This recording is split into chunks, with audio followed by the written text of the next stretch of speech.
Senator Schmitt. Thank you, Mr. Chairman. How are you today, Attorney General? It's good to see you. Have a rough voice. But thanks.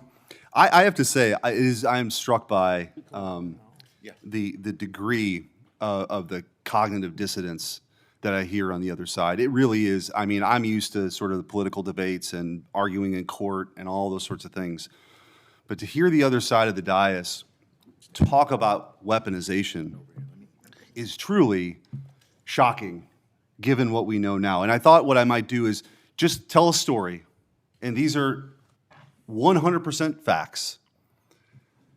Hillary Clinton, concerned about her email scandal, works with a Soros organization to cook up this Russiagate nonsense.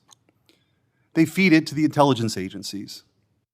And they spy, under Barack Obama's presidency, they spy on the political opponent, the Republican, running against Hillary Clinton. He gets elected. They continue the operation. And they launder this intelligence into stuff that was meant to, by the FBI and the CIA, to sideline a presidency of a duly elected president of the United States of America, to sideline him. And that continued. You heard even some people on this committee further that nonsense for 4 years.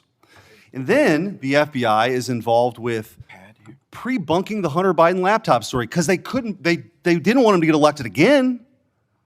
So they pre-bunked the Hunter Biden laptop story. The American people should have been allowed to make their own judgments from that. They weren't, because the FBI called it a Russian hack and leak operation. They were meeting with social media companies every month and every week, telling them that the laptop that they knew, that they had verified in November of 2019, they knew was real and knew was his, said it was Russian disinformation. We've heard that before.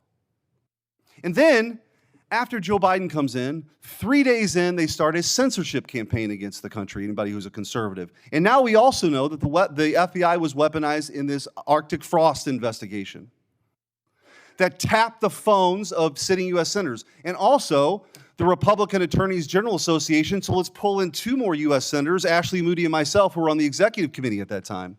Charlie Kirk, political organizations they didn't agree with. This is not in the Soviet Union in the 1980s. This is in the United States of America in the last few years. And then, when they thought President Trump was on the run and there's no way people would elect him, and then he announces he's running for president, 3 days later, Jack Smith's appointed to get Trump. Fannie Willis brings charges against President Trump, and the assistant prosecutor meets with the White House counsel's office. Why would that happen? Then you have Alvin Bragg bring his charges. The number 3 person at DOJ goes to work for him to get Trump. All in the United States of America. This continued. And Senator Hawley asked the question, wrote it down, what is happening in this country? And I hope that MSNBC is still broadcasting this, because I'm sure their viewership hasn't heard this story that's gone on for 10 years. The truth is, they never forgave President Trump for coming down the escalator at all. They didn't like him. They didn't like the disruption. And they've spent the better part of a decade not just going after him, but demonizing half the country as fascists and Nazis and threats to democracy. And they have fueled this division in their inability to accept the fact that half of the country isn't deplorables, as Hillary Clinton called her, bitter clingers, as Barack Obama called them, or trash, as Joe Biden called them. That they rose up and they sat in their own jury box and they saw all this stuff play out over a decade and they rejected it. And now you have come in to clean that up, and you are doing a great job in doing that. And let me make this clear.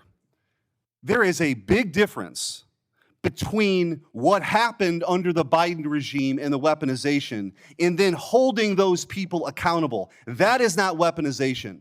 If that doesn't happen, this will happen all over again. So your job, as you talked about in your confirmation hearing, is so important that this never happens again. And holding people accountable who are part of this conspiracy is absolutely your job. And I'm also taking, you don't have to comment on this, your unwillingness to answer questions that have come up. I am led to believe, as a former attorney general, that might mean there's an ongoing investigation. You don't have to talk about it. The statute of limitations may have run on some of this stuff, but not on a conspiracy. And if you're a co-conspirator in mile marker 1, even if you want to get on the exit ramp in mile marker 5, you are liable for the conspiracy in mile marker 10. And we are at mile marker 10. And I will also say what's happening in this country. What's happening with the assault on ICE officers is truly shocking. Deportations are nothing new. Bill Clinton deported 12 million people. 12 million people. You didn't see this. The radicalization that's happened on the left that plays out with political violence is real.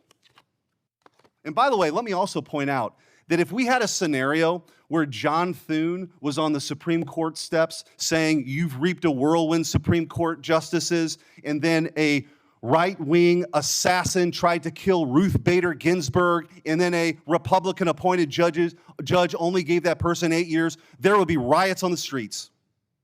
Cities would be burning right now. So let's just call it out. We need the cleansing here. Let's just be truthful about what's happening. This left-wing political alliance violence is not a both sides thing. It's not.